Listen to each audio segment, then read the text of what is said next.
The far-right National Rally is set to be the biggest party in parliament as France approaches the decisive second round of the general election. The polls show, though, that the Populist Party may fall short of a majority, which could lead to a legislative gridlock in a hung parliament. And more than 50 French candidates and activists have been physically attacked ahead of this weekend's decisive election vote. Our Ross Cullen reports. French voters going to the polls on Sunday in the decisive runoff vote in the general election. All eyes will be to see whether the French far-right party, the populists, the National Rally, can indeed build on their success from the first round and secure the greatest number of seats in the French National Assembly, possibly also secure an outright majority. That would allow them to install the first far-right government in France since the Second World War.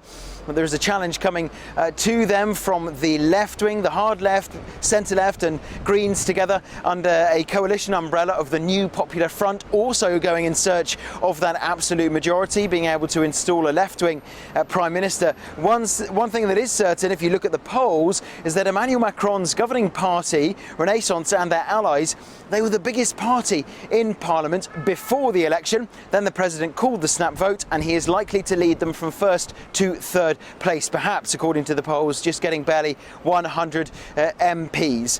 Now, the lead-up week has also been characterised by election violence. On July the 5th, the French Interior Minister confirming there have been at least 50 incidents of aggression towards candidates and towards activists during the week. On July the 3rd, Prisca Thévenot, she is a French MP for the governing Renaissance Party, she was out campaigning with her team, putting up election posters, and they were attacked, leaving one of her activists with a broken jaw.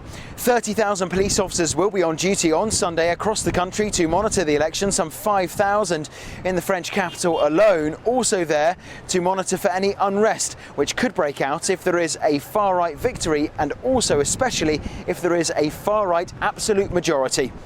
Ross Cullen, SABC News, Paris.